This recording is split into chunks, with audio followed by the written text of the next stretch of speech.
Capítulo 11. Se viene la guerra. Aquel verano de 1939, la gente no pensaba estar cerca de una guerra. El Pacto de Múnich apaciguó el ambiente belista. Nadie creía que iba a estallar una guerra a causa de El Corredor y Danzig. Lo cierto es que en los despachos de las embajadas europeas no paraban de recibir noticias sobre futuros pactos o alianzas, y algunas naciones ya se declaraban neutrales ante un eventual conflicto. Pero hubo un hecho que conmocionó al mundo entero, y fue el que dos naciones de ideología antagónica, la Alemania nazi anticomunista y la Rusia soviética, firmaran un pacto de no agresión. Paradójicamente, poco tiempo antes de dicho pacto, los nazis habían acabado con los comunistas alemanes. El increíble acuerdo firmado en 1939 entre la URSS comunista y el Reich nazi fue sin duda un triunfo del oportunismo de Estado sobre la ideología ortodoxa, aunque antes pareciera inconcebible que el más frenético anticomunista Hitler se ponga de acuerdo con la personificación viva del comunismo Stalin, el más vehemente antinazi. Pero el pacto nazi-soviético fue también, en muchos aspectos, el encuentro de dos totalitarismos que se sentían afines en los métodos y con el mismo odio contra el occidente democrático y capitalista. Este pacto, firmado en Moscú el 23 de agosto de 1939, fue el principio del fin. Los gobiernos demócratas occidentales no podían dar crédito a este hecho, especialmente Chamberlain, primer ministro británico, y su par francés, Daladier. El comienzo de una etapa catastrófica ya se hacía sentir en todo el mundo. A las 11 de la mañana aterrizó en Moscú el avión Cóndor, con todo el aparato diplomático. No hubo mucha pompa de recepción, tan solo las banderas de ambos países y un pequeño grupo del cuerpo del ejército. El recorrido por las calles de Moscú pasó inadvertido, pese a la repercusión mundial de dicho pacto. A las 6 de la tarde, un oficial ruso, guardia personal de Stalin, fue a recoger al grupo diplomático alemán. Durante el transcurso del viaje, el conde von Schulenberg explicó algunos aspectos de la capital moscovita, y una vez en el Kremlin fueron recibidos por el dictador ruso. 6 personas tomaron parte en las negociaciones: Stalin, Molotov, von Ribbentrop, el conde Schulenberg y, como intérpretes, Hilger, consejero de la embajada alemana, y el ruso Pavlov Ribbentrop. Existe el deseo de Alemania de establecer relaciones con Rusia, musitó von Ribbentrop, iniciando la conversación. Ustedes nos han echado encima gran cantidad de inmundicia, pero eso no significa que no intentemos negociar otra vez. En mi discurso he procurado poner de manifiesto la voluntad de entendimiento soviético con respecto a Alemania, respondió Stalin. El pacto de no agresión ya se encontraba en manos de von Ribbentrop, consensuado y corregido. Solo faltaba la firma de ambas partes, el tratado de no agresión. 1. Las dos partes signatarias se comprometen a abstenerse de cualquier acto de fuerza, acción agresiva o ataque abierto entre sí, tanto individualmente como en colaboración con otras potencias. 2. En el caso de que una de las potencias firmantes lleve a cabo actos que impliquen la guerra contra una tercera potencia, la otra firmante se compromete formalmente a no prestar apoyo a aquella tercera potencia. 3. Los gobiernos de ambas partes signatarias se comprometen en el futuro a mantenerse continuamente en contacto e informarse mutuamente de todas las cuestiones relativas a sus intereses comunes. 4. Ninguna de las dos potencias que suscriben el presente acuerdo tomará parte en cualquier coalición de potencias que, de un modo directo, pueda dirigirse contra la otra potencia. 5. En el caso de que querellas o conflictos entre ambas partes sobre cuestiones de uno u otro modo puedan surgir, las dos potencias se comprometen solemnemente a resolver sus diferencias de un modo amistoso, celebrando al efecto frecuentes consultas mutuas o en caso de necesidad, nombrar una comisión arbitral para que dirima las posibles diferencias. 6. El presente convenio tendrá una validez de 10 años, en la inteligencia de que si en el transcurso del año anterior a la expiración del plazo de validez ninguna de las partes firmantes solicita la rescisión del pacto, este se entenderá automáticamente prorrogado por un periodo de 5 años. 7. El presente convenio deberá ser ratificado dentro del más breve tiempo posible. Los documentos representativos de la mencionada ratificación serán intercambiados en Berlín. Las cláusulas del presente convenio entrarán en vigor inmediatamente después de la firma del documento. El pacto de no agresión tenía un apartado secreto, el cuarto reparto de Polonia. Antes de la firma del citado acuerdo, von Ribbentrop tuvo que llamar a Hitler, que se encontraba en un refugio.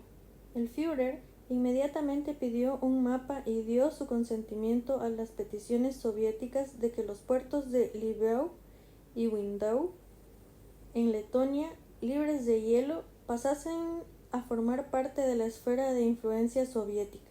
De esta manera, el tratado secreto tuvo que corregirse de la siguiente manera.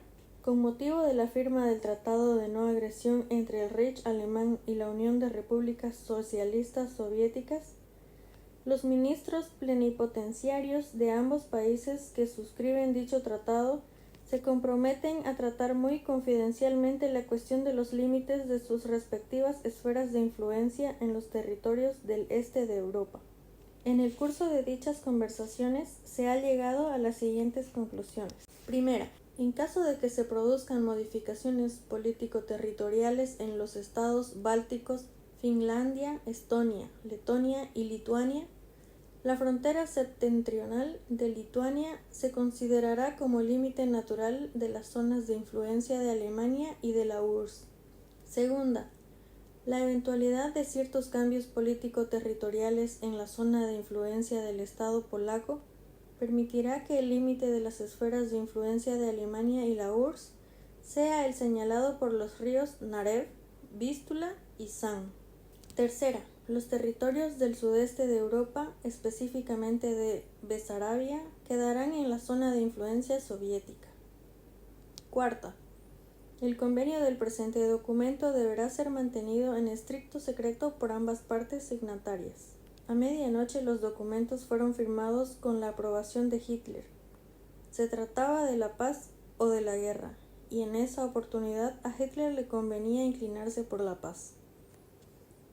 Ante una mesa de botellas de vodka y vino de Crimea, los diplomáticos se pusieron a dialogar sobre los asuntos europeos y no europeos de ese verano. La conversación fue iniciada por von Ribbentrop, que se ofreció como mediador a otro posible pacto entre la URSS y Japón imperial. La Unión Soviética ha deseado siempre que las relaciones con Japón mejoraran perceptibamente, pero la paciencia de nuestra gran nación está llegando a su fin frente a las continuas provocaciones niponas. Si Tokio desea la guerra, la tendrá. Para Italia, Albania carece, en absoluto, de valor. Aunque tal vez Benito Mussolini tenga la intención de lanzarse sobre Grecia, argumentó Stalin. Lo de Inglaterra es otro conflicto serio, acotó. He insinuado al Führer que diga a los ingleses que cualquier acción ofensiva por parte de Inglaterra en la eventualidad de un conflicto germano-polaco será inmediatamente seguida por un ataque aéreo a Londres, añadió von Ribbentrop. Si Inglaterra ha llegado a dominar al mundo, se debe a la estupidez de otros países, que siempre se han dejado sorprender y embaucar. Es cómico, en verdad, que unos centenares de ingleses hayan podido dominar la India. Además, esos caballeros no han considerado qué es lo que desean en realidad, manifestó Stalin sarcásticamente, burlándose de Gran Bretaña y de la misión militar franco-inglesa. La conversación giró a un rumbo táctico sobre las líneas Maginot y Sigfrido. El ministro de Asuntos Exteriores de Alemania señalaba la ineficacia de la línea Maginot, pero la conversación se puso delicada a la mención del pacto Anticomintern o pacto anticomunista, dirigido a las potencias adheridas a la Internacional Comunista, entre ellas la propia URSS. El pacto anticomunista no va dirigido expresamente contra la Unión Soviética, sino más bien contra las democracias occidentales, objetó el ministro alemán cautamente, dejando así que ese asunto se dé por terminado. A la mañana siguiente se reunieron Stalin y von Ribbentrop. Stalin aprovechó el momento para dejar en claro la seriedad de dicho pacto. La Unión Soviética considera este pacto muy seriamente, Herr Außenminister, y le prometo, bajo mi palabra de honor, que la URSS no engañará a sus consocios, manifestó Stalin con un tono de preocupación y desconfianza. El ministro von Ribbentrop retornó a la Cancillería, donde informó que la relación con los polacos se hacía insostenible. ¿Y qué pasa con los bolcheviques?, pregunta Hitler. Lo mismo que entre viejos camaradas, contesta von Ribbentrop sonriendo. ¿Qué noticias recientes tiene usted de Londres y París con respecto a nuestro convenio con Rusia? ¿Y qué sabe de la crisis de los gabinetes de esos países? Hay temor. Los gobiernos democráticos no pueden soportar las consecuencias de los descalabros como los que les hemos infringido con el Pacto de Moscú, concluye Hitler, satisfecho por haber ocasionado un revuelo mundial y una confusión que haría temblar a Europa. Una semana después, Hitler invadía Polonia, iniciando con ello la peor catástrofe de la historia europea, la Segunda Guerra Mundial. A mediados del mes de septiembre, Rusia también invadía Polonia, con lo que se arrojaba a la luz pública las cláusulas secretas del pacto. Pero, ¿cómo se fraguó el pacto? El problema de Hitler se centraba en el este y por medio estaba la URSS, y a esto hay que añadir la firma del pacto anticomunista. Al Führer se le presentaba una guerra en dos frentes. Si decidía invadir Polonia y era claro que no se quería repetir el error de 1914, ¿acaso era posible pactar con el siempre antagónico imperio de los soviéticos? Sus convicciones antisemitas y antidemocráticas, como su admiración por el individualismo y el desprecio de las masas, se lo impedían. Durante la crisis económica de 1929, muchos alemanes aceptaron la teoría de Hitler, que explicaba cómo dicha crisis fue a causa de la conspiración de judíos y comunistas. En la Guerra Civil Española, Hitler ensayó sus tácticas para futuros conflictos y luchó contra las tropas republicanas compuestos en su mayoría por masas, a las que él tanto odiaba. El Führer se hallaba en un tremendo problema ideológico. Quería la guerra a toda costa y, a sus 50 años de edad, estaba dispuesto a dominar el espacio europeo, venciendo a sus principales rivales, Francia, Inglaterra y posiblemente la URSS, con la que tenía un previo acuerdo. El 9 de noviembre Hitler recibió un telegrama donde se le informaba de la visita de Molotov para tocar algunos temas que preocupaban al Kremlin. Preparen todo para su llegada. Quiero un buen recibimiento, ordenó Hitler a sus oficiales. Entró en su oficina y se encerró solo. El 10 de noviembre por la tarde, Molotov, acompañado del comisario del pueblo adjunto para Asuntos Exteriores, Dekanozov, salía de Moscú camino hacia Berlín. El 12 de noviembre el tren llegó a la estación de Anwalt, donde von Ribbentrop fue a recibirle. Se extendía una larga alfombra roja ante el tren presidencial y se oían los gritos y aplausos de las personas que fueron a recibirlos. Cuando Molotov bajó del tren, se oyeron los hurras de la compañía que rendía honores. El presidente del Consejo de Comisarios del Pueblo, seguido por sus colegas, avanzó hacia el grupo de diplomáticos. Molotov, llevando un sombrero flexible y un abrigo de paño gris, afectuoso, estrechó las manos de los oficiales que se acercaban hacia él. Su mirada, que parecía ausente, se emocionó de repente al observar a dos niñas que se le acercaron para ofrecerle flores y un beso. Molotov se inclinó amigablemente y respondió con una sincera sonrisa, gesto paradójico para una persona que no exteriorizaba fácilmente sus emociones. Molotov era un hombre muy serio, su rostro era inmutable y carente de emociones, inteligente, estatura media, ojos vivaces, que se batían tras sus anticuados anteojos, rostro regordete, bigote bien delineado, cejas prominentes y una calva que agrandaba perceptiblemente su inflexible rostro. No era solo por su aspecto, pero parecía un robot, un ser deshumanizado por sus responsabilidades e ideales. El automóvil del Führer esperaba a la salida de la estación. Después de los actos del protocolo, entró Molotov junto a von Ribbentrop y su comitiva, emprendiendo el viaje por las anchas calles de Berlín hacia la Wilhelmstraße del Führer, la nueva cancillería del nuevo Reich. Desde hacía algunos meses las relaciones entre Berlín y Moscú se habían enfriado sensiblemente y se percibía un gran sentimiento de desconfianza en ambos bandos. La susceptibilidad de Molotov era tal que incluso se rehusaban a probar alimento por miedo a ser envenenado. En la Wilhelmstraße, Molotov tuvo con su colega alemán una conversación preliminar. Pasaron un largo rato hablando de generalidades con mucho tino para no provocar sensibilidades que pudieran dañar la relación de dos titanes al filo de la desconfianza. Horas más tarde, Molotov era recibido por Hitler. Muchos temas habían quedado pendientes desde la última vez que se reunieron. Alemania, habiendo ganado prácticamente la guerra, creía pertinente la repartición inmediata del viejo mundo, y con este fin, recomendaba orientar el avance de las cuatro potencias totalitarias hacia el sur. Alemania e Italia se habían reservado África. Japón deseaba dominar el sudeste de Asia, quedando por tanto entre el Caspio y Singapur, una vasta zona de territorios que podían ser adjudicados sin objeción a la Unión Soviética, garantizando de este modo su libre salida al Golfo Pérsico y al Océano Índico.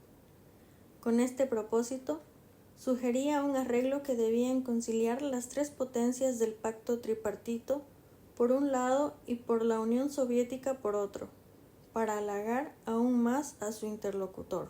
Hitler se declaraba dispuesto a reemplazar los acuerdos de Montreux, reglamentando el régimen de los estrechos por un nuevo pacto que Turquía debía negociar con Alemania, Italia y Rusia.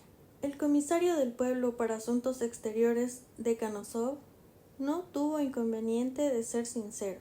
Pidió algunas aclaraciones, pero dio a entender que para ello primero era necesario un acuerdo germano-soviético.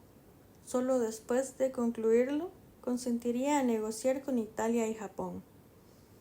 Al terminar con las generalidades sobre la delimitación de las zonas de influencia y la exclusión de Estados Unidos de los asuntos europeos, africanos y asiáticos, se vio que era imposible un acuerdo germano-soviético, poniendo de manifiesto sus prejuicios ideológicos. La posición de Finlandia es intransigente y nos vemos obligados a tomar represalias inminentes, argumentó Molotov, considerando un deber solucionar definitivamente la cuestión finlandesa.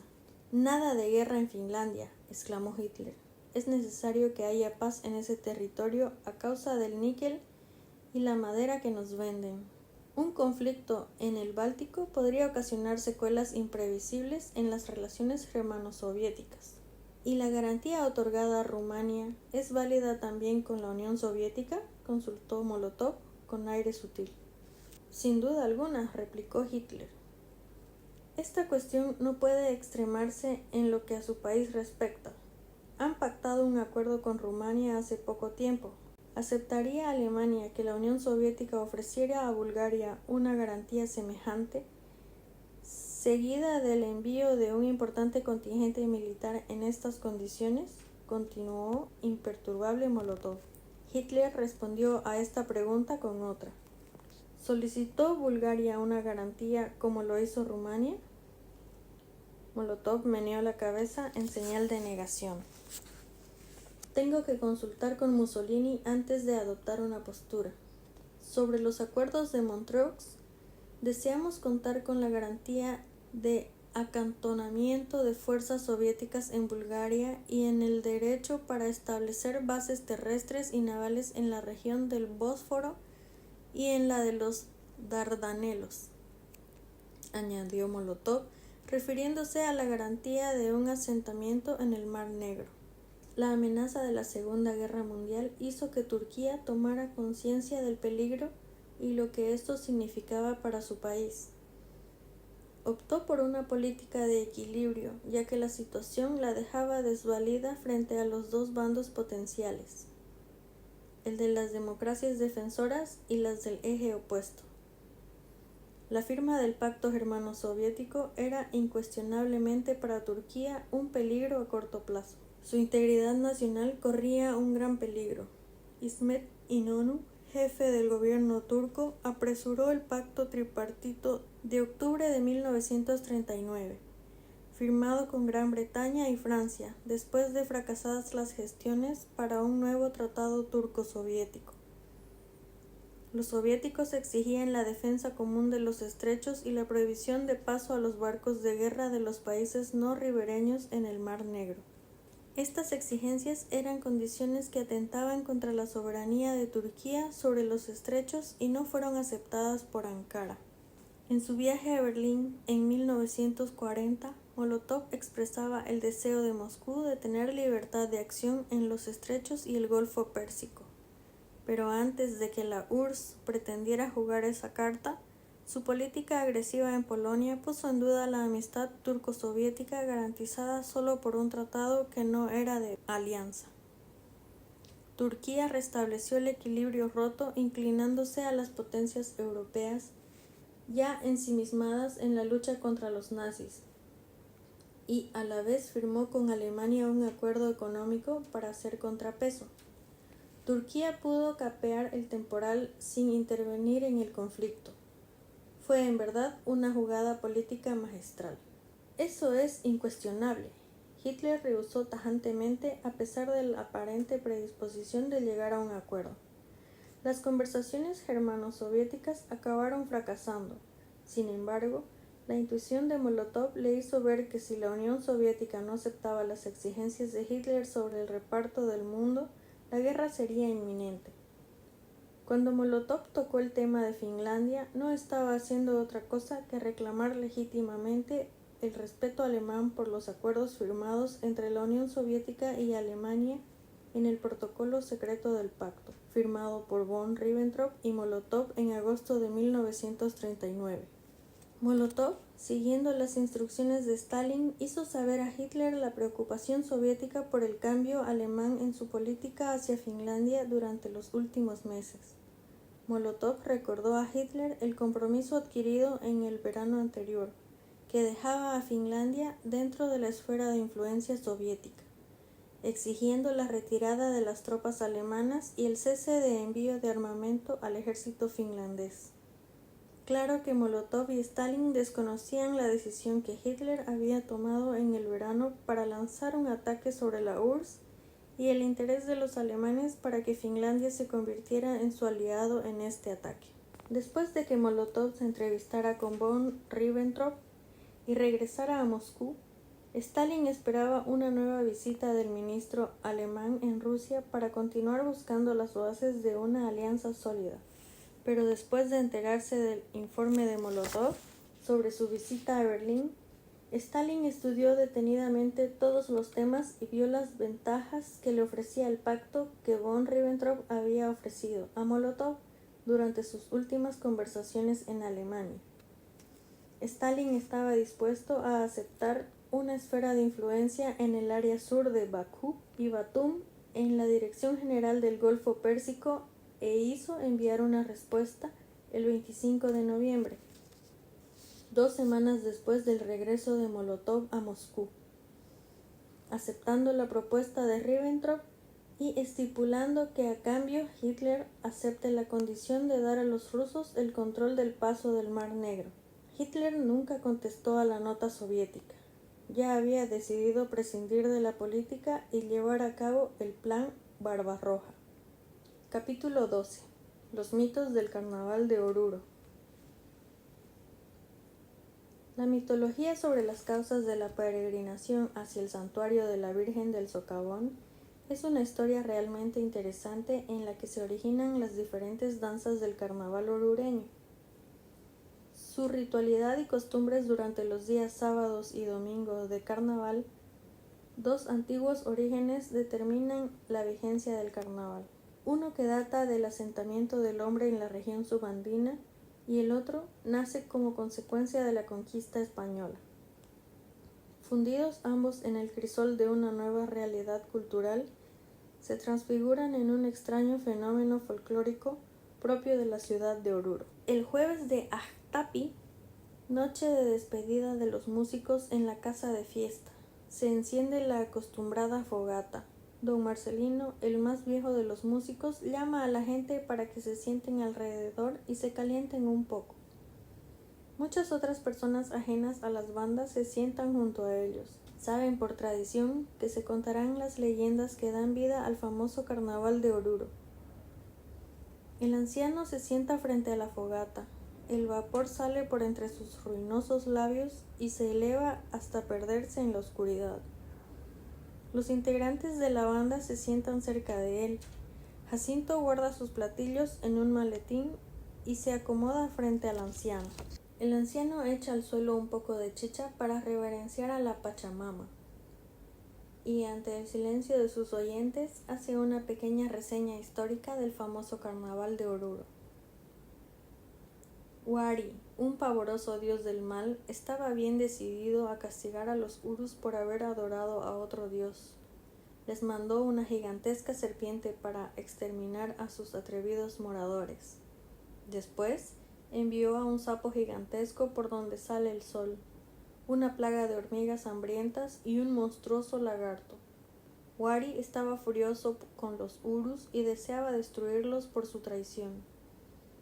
Pero en ese instante, atendiendo el clamor de los urus, hizo su aparición una bella ñusta, que en una mortal lucha derrotó al temible y furioso Wari, relató el anciano. Una vez derrotado, Wari sucumbió buscando morada en lo más profundo de la tierra, mientras que el sapo, la serpiente y el lagarto fueron convertidos en piedra y las hormigas en arena. Desde entonces, la bella ñusta, nuestra mamita del socavón, quedó plasmada en una hermosa imagen que perdura hasta hoy, para proteger a los hermanos mineros de ser víctimas de la maldad y astucia de Wari, eterno guardián de las riquezas naturales en las entrañas de la tierra. El tío, menciona uno de los presentes al momento de abrirse el cuchicheo inquieto entre los oyentes. Sí, hijo, el tío, afirma el anciano al momento de tomar un largo trago el resto de la chicha. En principio, la presencia de Wari o Supay en los socavones despertó temor y desconfianza, pero no tardaron los mineros en identificarlo por sus actos y conducta. Con el tiempo, en actitud sumisa, lo incorporaron en su círculo llamándole tío, y de esta manera el minero aseguró la complacencia del dios, haciéndole ofrendas al ingresar a la mina y a cambio de su integridad física y buena fortuna a la hora de buscar minerales. Las leyendas tienen un origen netamente geográfico, ya que los contornos del perímetro de Oruro presentan varios anfiteatros. La coloración de los cerros del departamento se asemeja al color del mercurio. Los tonos rojizos se encienden en fulgores cuando el sol desgarra la noche dando paso al nuevo día. El espectáculo es más impresionante y pintoresco cuando las crestas de las serranías emergen sobre las aguas azules del Gran Lago. Si recorremos la serranía desde el norte hacia el sur, nos encontramos con el Cerro San Pedro, cuyo nombre aymara es Hampatucullu. Viendo el cerro desde el este, tiene la apariencia de un enorme sapo al que se rendía culto. A pesar de que la piedra fue volada con dinamita el año 1930, la gente sigue yendo a visitarla. Más hacia el norte de este sapo, ahora hecho de cemento, hay otra piedra también semejante a un batracio. Ambas representaciones reciben cada año ofrendas del pueblo orureño. Entre el Cerro San Pedro y el Vizcachani, existe una elevación donde fueron encontradas tumbas prehispánicas. Más hacia el sur está el cerro Jararancani, que significa lugar donde abundan los lagartos. Este reptil está relacionado con los cultos remotos y con las leyendas orureñas. Casi a la altura del Pie de Gallo, en la vertiente opuesta a la serranía, está el Cerro San Felipe, donde hay otro sapo de piedra. A medio camino de la ciudad de Oruro, custodiando la populosa zona Agua de Castilla, se alza el Cerro Luricancho, donde existe una formación rocosa en la que se puede apreciar a un cóndor. Esta representación, al igual que los sapos, es un objeto de culto popular. Por último, más hacia el sur, en Chiripujyu, se encuentra el Cerro Asurani, en cuyo dorso se recuesta la serpiente de piedra, Kuwak, divinidad Uru, tan importante como Wari. En la vertiente sudoccidental de la serranía, cerca de Iroko, se ubica un topónimo de nombre Wari Toko, o el agujero del diablo. Por encontrarse entre dos cerros, los agujeros o tocos se consideran pacarinas o lugares de origen, por lo que se cree que dicho lugar fue Pacarina de Wari. Jacinto se alistaba para irse a dormir, pero el anciano apenas empezaba a contar las leyendas que revelan la esencia de la historia orureña. Siéntate, Jacinto, ¿a dónde vas? No he terminado la vigilia, reclamó el anciano. Jacinto, confundido, se sienta acomodando el maletín de sus platillos a un lado. El anciano se queda mirándolo fijamente. El dios Wari sucumbió ante la espada de la ñusta y, humillado por su derrota, se introdujo en las entrañas de la tierra. Wari caprichoso, si no estaba satisfecho con el comportamiento de sus sobrinos, los mineros, manifestaba su enojo ocasionando aizas, derrumbes, desprendimiento de callapos o listones de seguridad de la bóveda y haciendo que los hombres se precipiten de los elevadores mecánicos a los abismos en el interior de la mina. Por esta razón, cuando los mineros ingresan en el interior de las galerías del subsuelo, uno de ellos tiene que decir Ave María Purísima y el resto debe responder sin pecado concebida. Este es el saludo e invocación a la mamita del socavón para que los proteja del tío de las minas. ¿Hay que tenerle miedo al tío?, pregunta Jacinto al anciano, que bebe de su tutuma un sorbo de chicha. Hay que tenerle respeto y miedo también. En el fondo el tío se siente humillado por la victoria de la mamita del socavón. Por ello, cuando está de mal humor, se desquita con el minero. Es por eso que hay que hacerle las ofrendas para mantenerlo tranquilo y contento. ¿Desde cuándo existe el tío?, indaga Virgilio, uno de los trompetistas de la banda. Cientos de años atrás, en la época de nuestros primeros ancestros. Kuwak y Wari fueron los dioses afortunados que sobrevivieron a los embates de los aymaras, quechuas y españoles. Hoy son dioses vivos en el corazón de un pueblo que ya no los recuerda con el mismo fervor, pero los percibe o los ve transfigurados en cientos de lunas de sufrimiento y opresión. El anciano hace una pausa, mira al cielo con gesto resignado y continúa. Nuestros antepasados vieron la llegada de un ejército de hombres vestidos de hierro, armado con largas espadas y escudos, largas barbas color cobre y piel pálida. Estos, sin previo aviso, arremetieron contra nuestros ascendientes, convirtiéndolos en esclavos.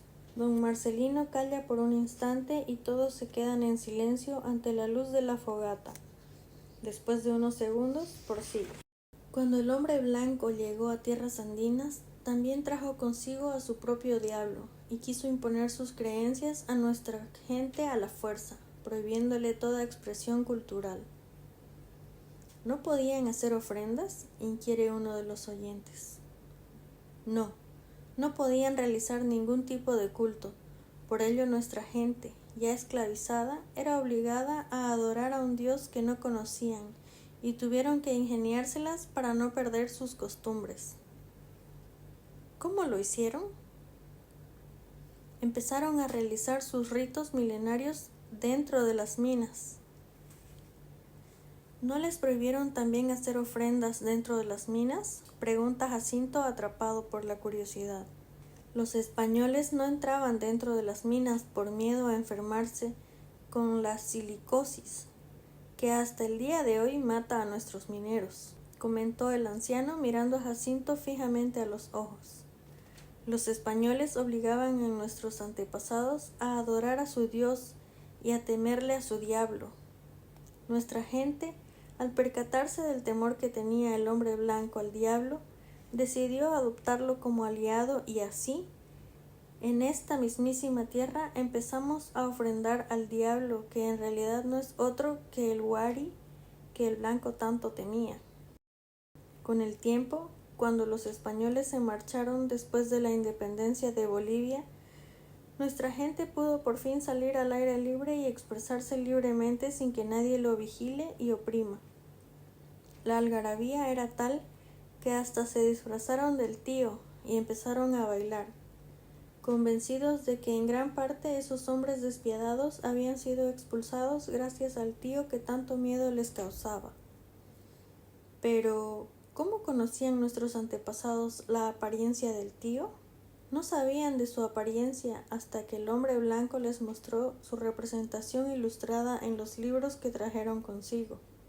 Mostraban al diablo aterrador, de cuernos largos, ojos intimidantes, incluso vestido con una armadura parecida a la que ellos usaban en esos tiempos. «¿Entonces es así como nace la diablada?», interpela el minero. «¿Qué crees vos?», pregunta el anciano.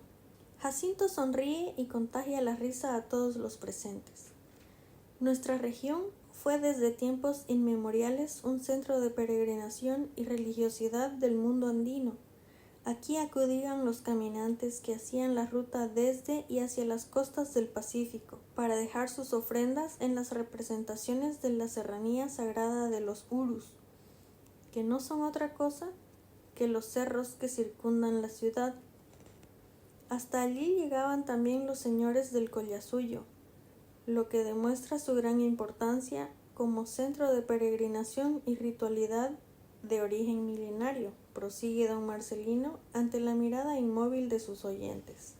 Si analizamos lo que acabamos de escuchar, podemos pensar sin temor alguno que las representaciones estaban ya en épocas prehispánicas asociadas a las minas.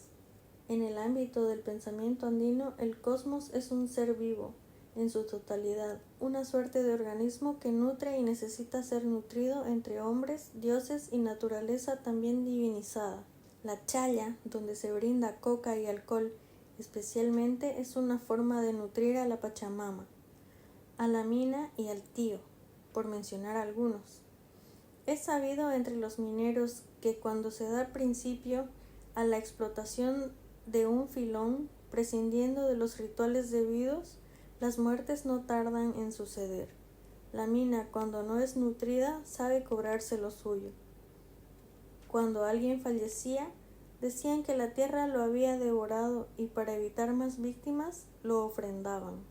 El carnaval de Oruro se inspira en la invocación del caprichoso y antojadizo tío de las minas, dueño y señor de las riquezas del subsuelo, y en el culto a la imagen de la Virgen del Socavón, estructurándose de esta forma una verdadera simbiosis sin semejanza en el mundo entero.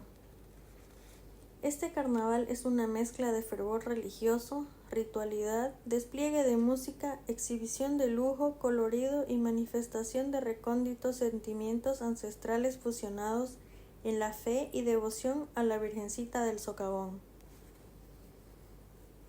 La imagen de la Virgen, pintada por un artista nativo anónimo, desde su aparición oficial en 1789 en la cueva de su primer devoto.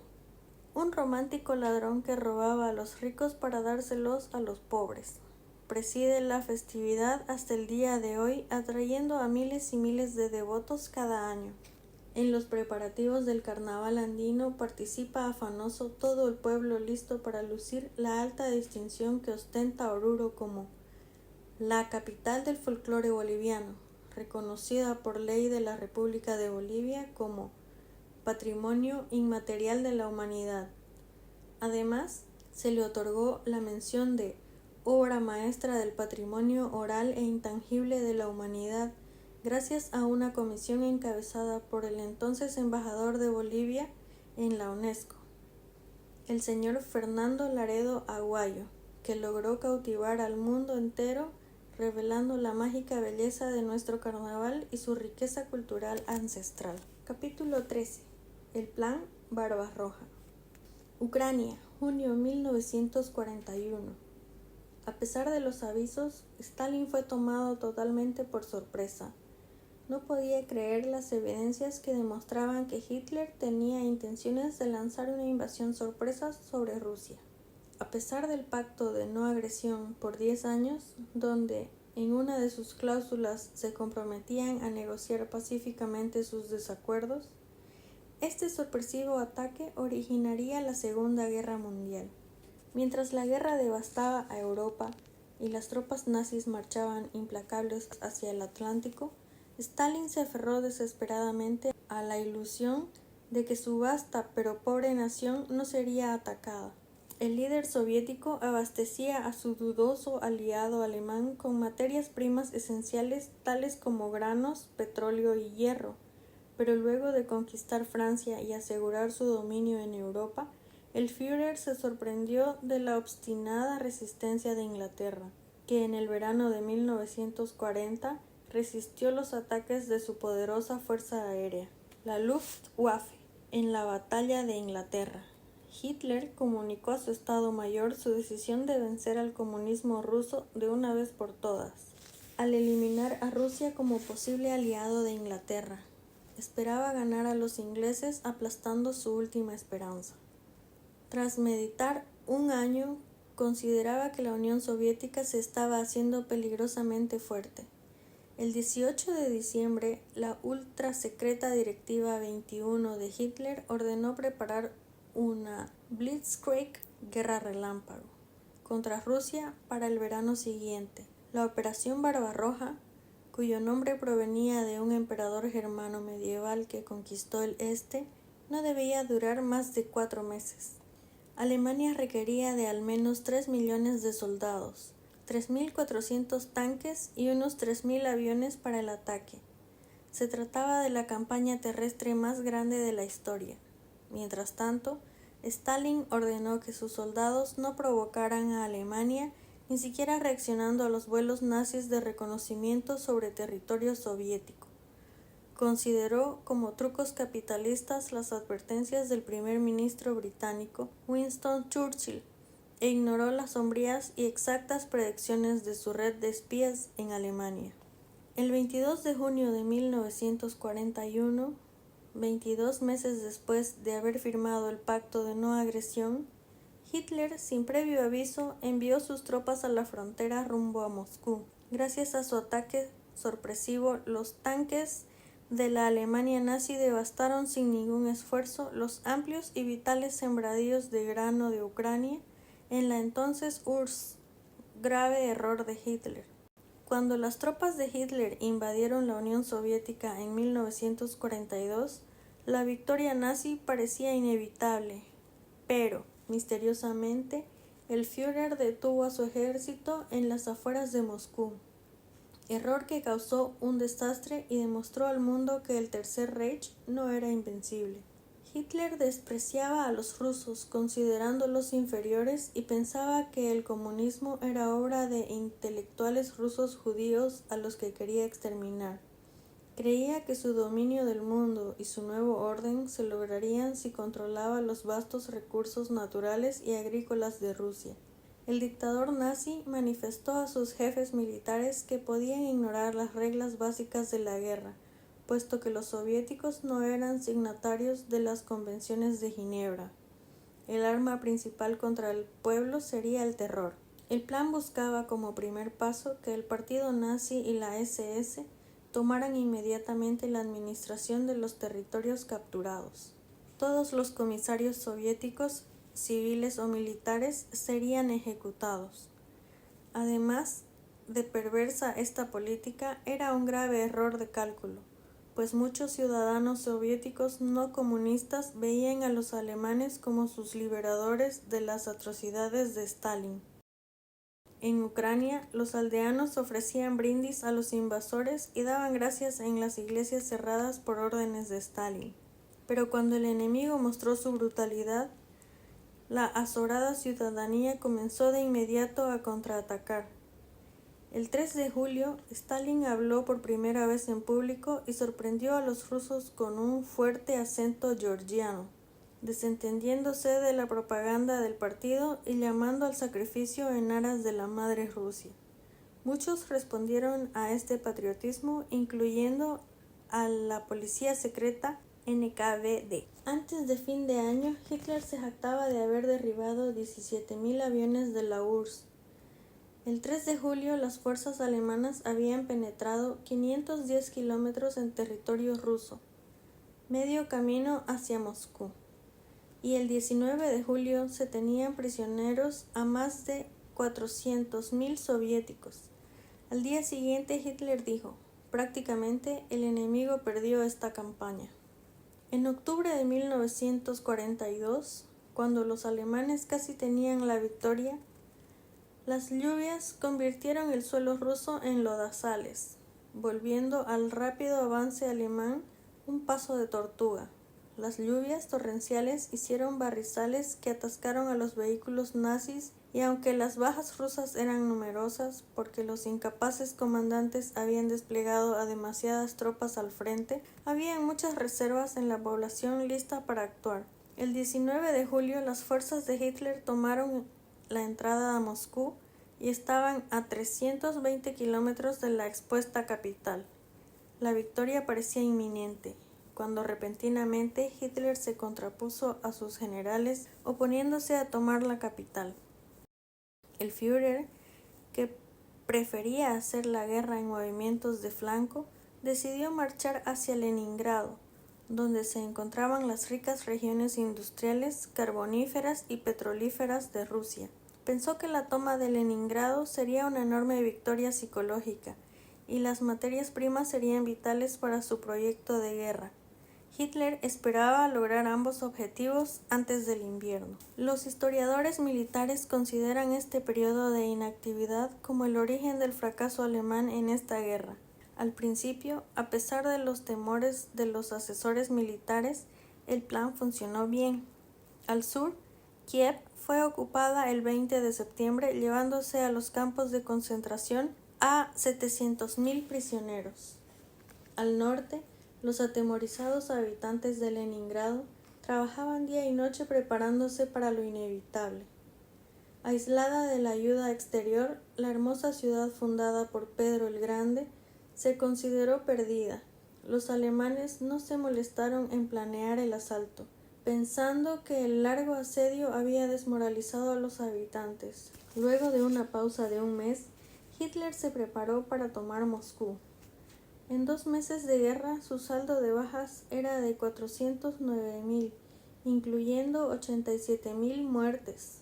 Más de la mitad de sus vitales tanques estaban fuera de combate, y para sorpresa de sus generales, los reportes de inteligencia sobre la fuerza enemiga resultaron ser totalmente absurdos. Los alemanes, esperando enfrentarse a solo 200 divisiones rusas, ya se habían topado con 360. La operación Tifón, que era el ataque contra Moscú, comenzó bien. En 2 de las batallas preliminares se capturaron a 663.000 soldados soviéticos, y miles más desertaron desmoralizados por las victorias en el norte y en el sur. Ninguna otra guerra en la historia tuvo tales cifras de prisioneros y botín militar. El objetivo de Hitler era tener a la URSS a su merced para fin de año, y su avance inicial hacia Moscú fue veloz. Stalin hizo apurados preparativos contra la devastación. En octubre volvieron las lluvias, haciendo casi imposible el avance de los invasores, cuyo ritmo decayó notablemente. Miles de vehículos se habían atascado. En julio, los alemanes avanzaban en promedio de 45 kilómetros diarios, pero en octubre pasaban días en que no avanzaban ni un kilómetro. Durante todo el tiempo que estuvieron inactivos por decisión de Hitler, Stalin pudo movilizar a 30 divisiones siberianas como refuerzo para la indefensa capital. Además, los rusos podían usar su nuevo tanque T-34, reconocido como el mejor tanque empleado en la Segunda Guerra Mundial. En Moscú, unos 100.000 habitantes, en su mayoría mujeres, excavaron trincheras y tendieron alambres de púas. Unos 2 millones de moscovitas huyeron al este, pero el Ejército Rojo y la Guardia Civil permanecían desafiantes. Finalmente, el frío del invierno congeló el lodo y los alemanes pudieron reanudar su marcha. Pero pocos días después, el invierno ruso cobró nueva furia, congelando motores de tanques, rifles y metralletas. Las nevadas impedían la llegada de provisiones y los soldados que no recibieron botas pesadas ni abrigos se congelaron a principios de diciembre. La temperatura llegó a 40 grados bajo cero y los alemanes sucumbían. Hitler sufrió unas 100.000 bajas, entre ellas 14.000 soldados que sufrieron amputaciones o se congelaron bajo la nieve. Los rusos se recuperaron tanto psíquica como militarmente, mientras que los invasores alemanes morían en masa ante los interminables contraataques. Los alemanes llegaron al kilómetro 43 hacia Moscú y fracasaron. Leningrado no fue ocupada, pero el soldado común permaneció leal al Führer, aun cuando estaba forzado a comer carne congelada de caballo. El mundo vio que los nazis no eran invencibles y el efecto psicológico en el futuro de la guerra fue enorme, tanto en Gran Bretaña como en los Estados Unidos. Por una parte, los alemanes exterminaron a 500.000 de soldados rusos, hirieron a 1 millón y capturaron a 3 millones, aproximadamente el mismo número de todo el ejército invasor. Por el otro lado, unos 800.000 soldados, la cuarta parte del ejército alemán, había muerto, estaba herido, preso o desaparecido, desmintiendo la afirmación de Hitler de que el ejército rojo era inútil en combate. El Führer evaluó erróneamente la fuerza de la resistencia enemiga y las dificultades de librar una guerra contra Rusia.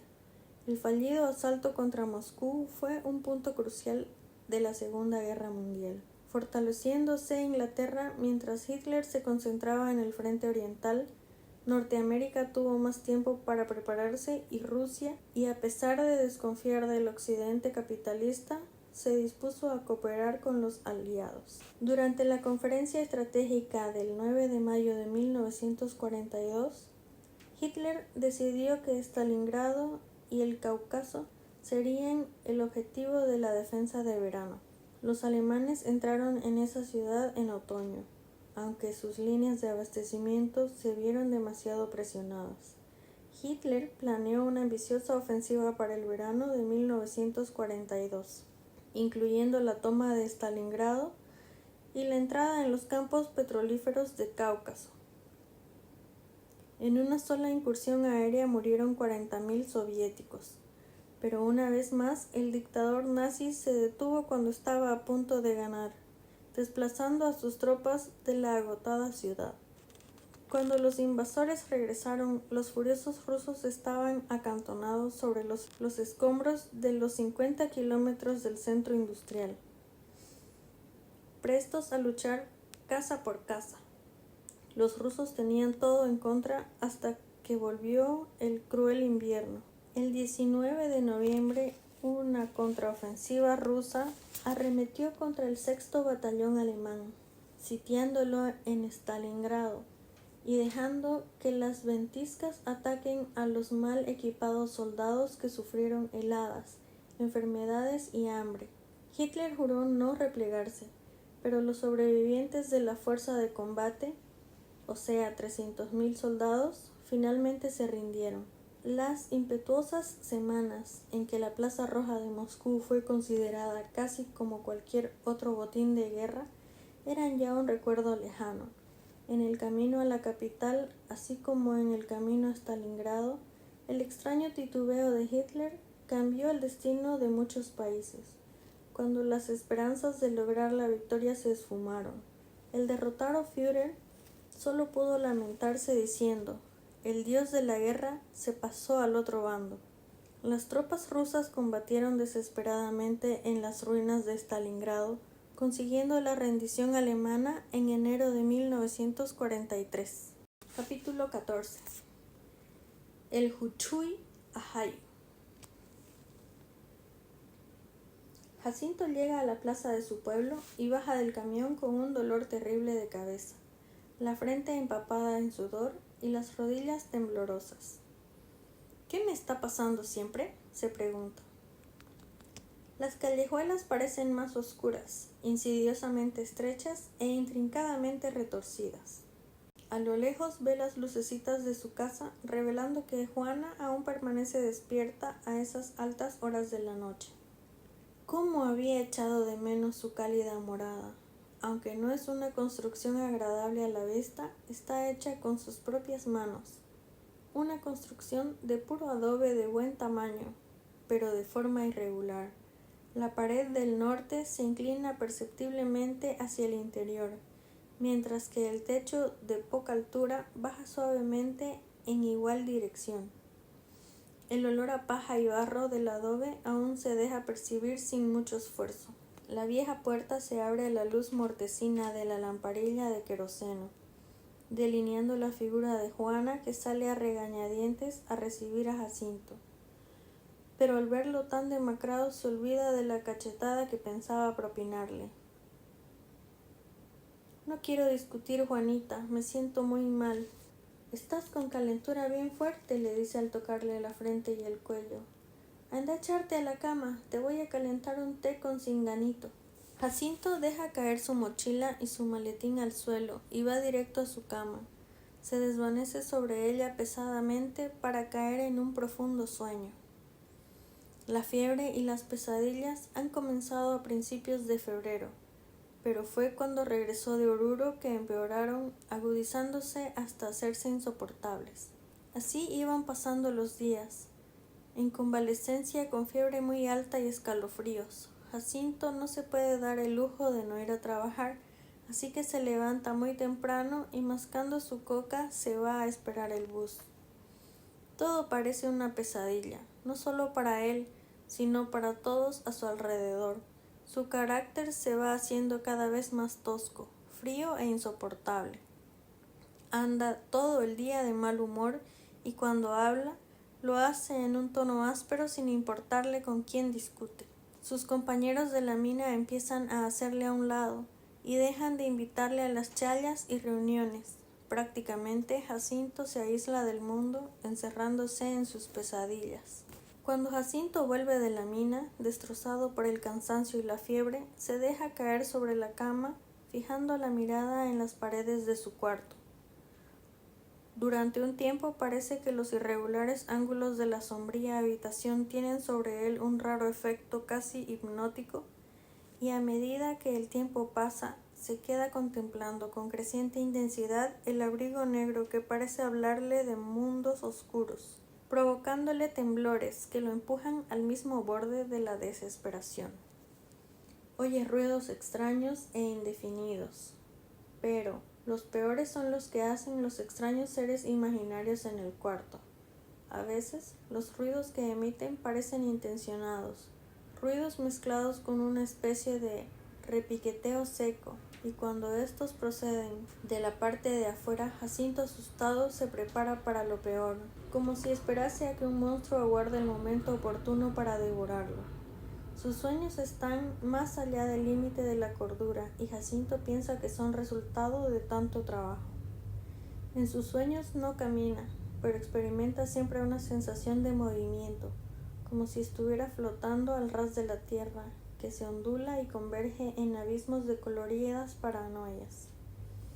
No puede reconocer su propio estado, pues sus brazos, piernas y tronco les resultan imposibles de ver, desvanecidos en alguna clase de transformación incoherente de la realidad.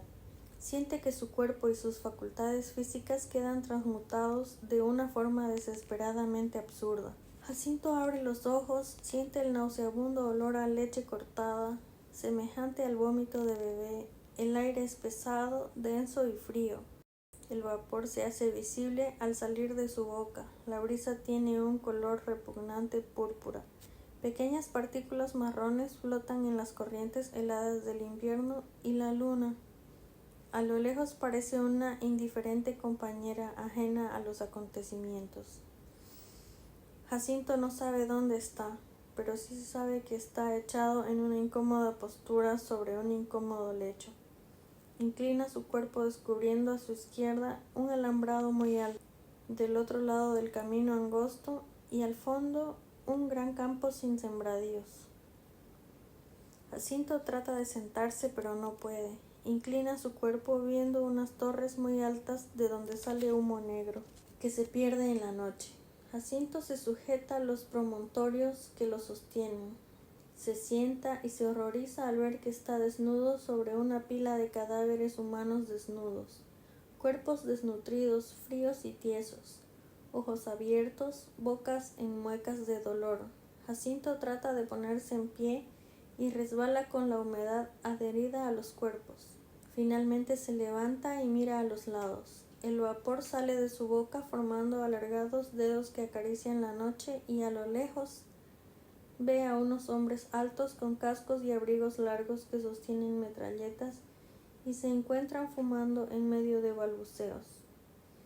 El humo de sus cigarrillos se eleva al cielo como fantasmas sin formas que se confunden con el humo ceniciento que sale de las altas chimeneas. Otros hombres encorvados y desnutridos arrastran carretones llenos de cadáveres para posteriormente lanzarlos dentro de las fosas que se extienden a lo largo del campo. Uno de los soldados ve a Jacinto moviéndose y grita alarmado palabras que el minero no comprende.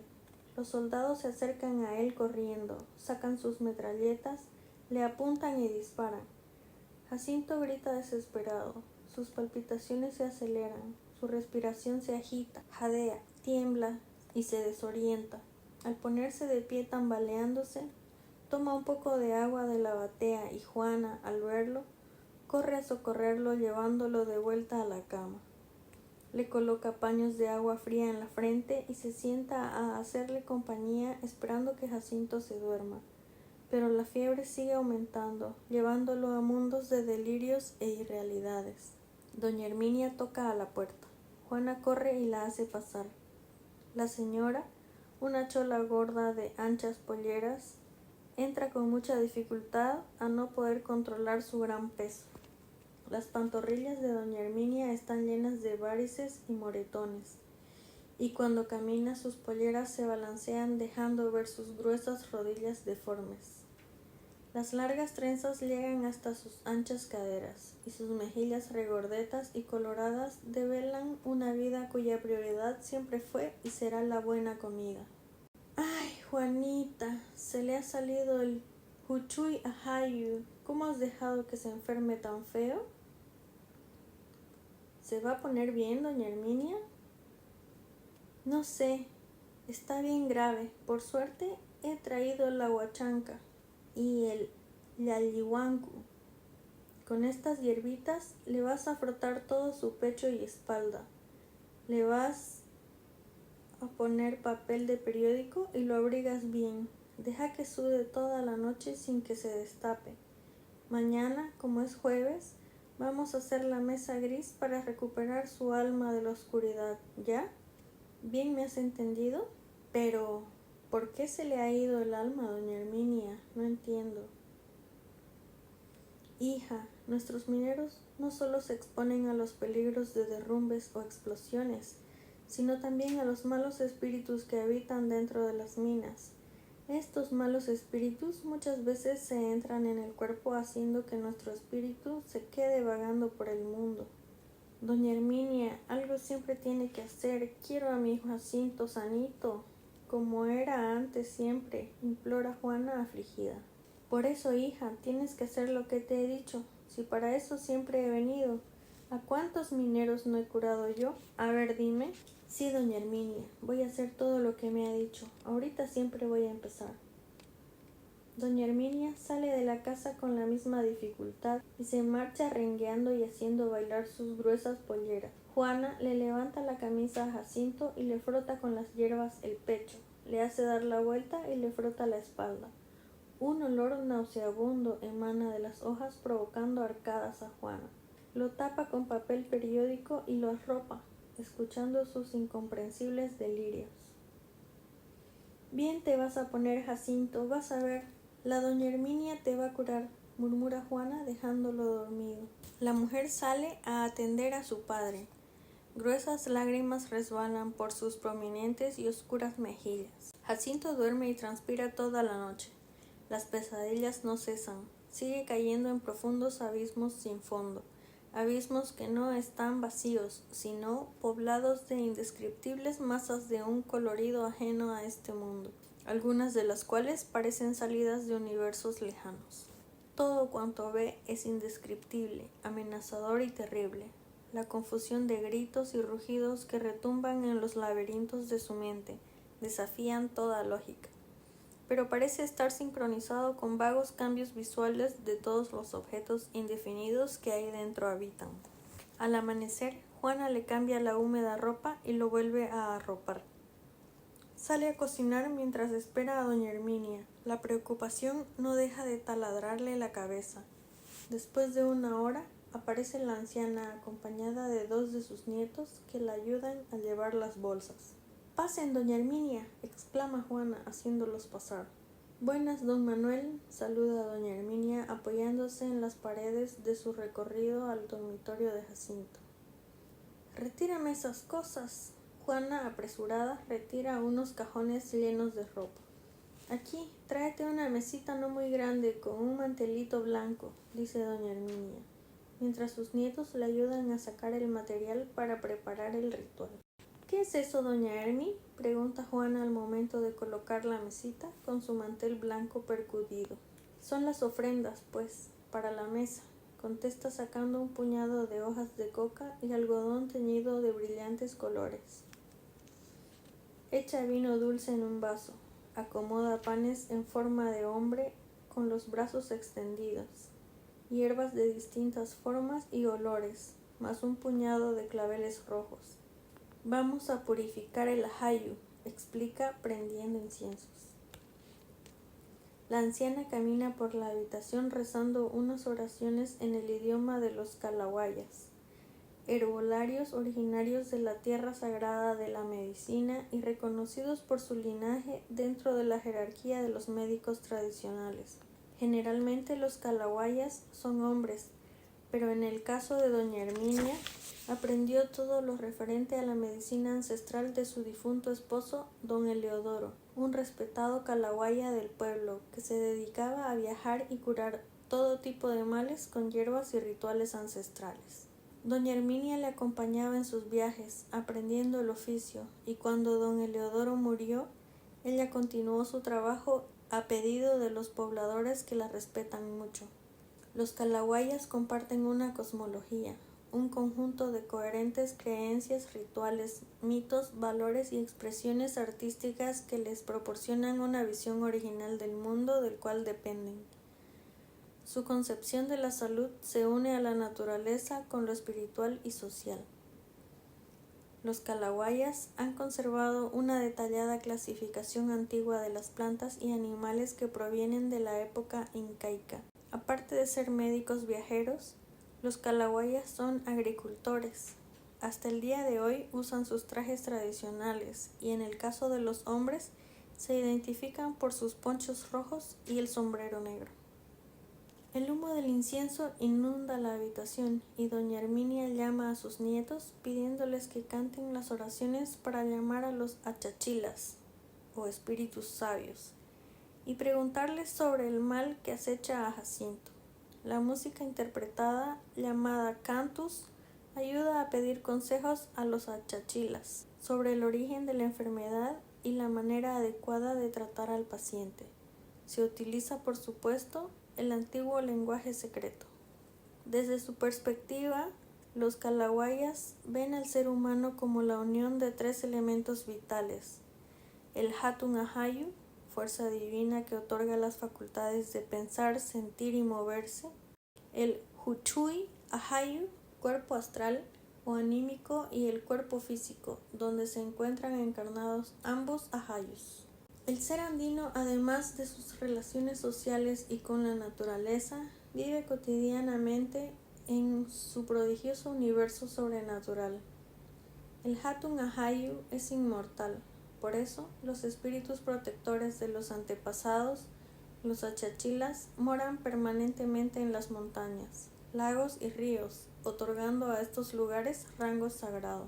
Dada la complejidad de estas interrelaciones, no cualquiera puede ser calawaya. Generalmente se recibe una señal, la marca de un rayo o la comunicación de los achachilas a través de los sueños. La enfermedad, entonces, aparece asociada a la pérdida de los ahayus. Si el Hatun Ahayu sale del cuerpo, desaparece la fuerza de la vida. Puede suceder también que durante el sueño, el Huchuy Ahayu abandone igualmente el cuerpo, y si no regresa, su ausencia se manifestará con fiebre, malestar y dolores. Significa que el ser humano ha perdido su unidad, el equilibrio entre sus componentes vitales, y para restablecerlo, el calawaya acudirá por igual a los recursos de la naturaleza y al mundo de los espíritus, complementándolos. El conocimiento necesario es a la vez amplio, diverso y solidario. Doña Herminia termina los rezos, saca de su bolsillo una pequeña bolsita llena de piedritas y hierbas, se lo da a Juana y le pide que lo coloque debajo de su almohada. Ahora hay que esperar nomás, Juana. Ya hemos hecho todo lo que teníamos que hacer. Mañana va a bajar la fiebre. Dale té de coca y frotale con las hierbitas que te di ayer. Cualquier cosa rara, me llamas nomás, ¿ya? Ya, doña Hermi, gracias por todo. Se despide acompañándola a la puerta. Juana quiere pagarle con una bolsa de papa que ella misma cosechó de su campo. Doña Herminia rechaza con un estridente gesto y se va. Juana se queda en la puerta, apretando con los dedos de su mano la bolsita llena de piedras. Jacinto permanece echado en la oscuridad, luchando para mantenerse despierto. Cuando una leve claridad parece fulgurar en la habitación, revelando la infinidad de los planos distorsionados que de manera tan malévola se han apoderado de su mente. El horror parece salir del agujero negro de sus temores y succionarlo al interior de su núcleo. Pero lo que más lo agobia es la niña, ese espectro que se le apareció por primera vez dentro de la mina. La niña aparece nuevamente y lo acribilla con una mirada maliciosa. Pero, repentinamente, los ojos de Jacinto ya no son los mismos. Su rostro cambia totalmente. Se endurece, impregnándose el odio en su mirada. Se sienta y, sin dejar de mirar a la niña, se levanta. Camina lentamente hasta llegar a los centímetros de ella. La niña cambia su rostro al toparse con estos ojos. Ojos que ella recuerda muy bien del día en que murió. Jacinto muestra los dientes de forma amenazante y de un grito la hace desvanecer en el aire. Juana entra asustada viéndolo parado en medio de la habitación y sin poder pronunciar palabra lo mira expectante. «Estoy bien, mujer. Ahora tengo hambre. Prepárame algo de comer». «Sí, mi amor. Enseguida te sirvo». Juana sale apresurada a la cocina, mientras don Manuel se queda asustado detrás de la pared, mirándolo sin pestañear. Jacinto gira y lo mira con desprecio. Recorre la mirada de cabeza a pies y, haciendo una mueca de disgusto, sale al patio. Don Manuel lo sigue hasta la puerta. «Eso no está bien», se dice mirándolo alejarse. Cuando se apagó el fuego de la juventud en aquel rostro, cuando se endureció y avejentó, el anciano de rostro curtido y aspecto polvoriento entra en su habitación lleno de angustia. Nada se mueve bajo la luz cenicienta del sol.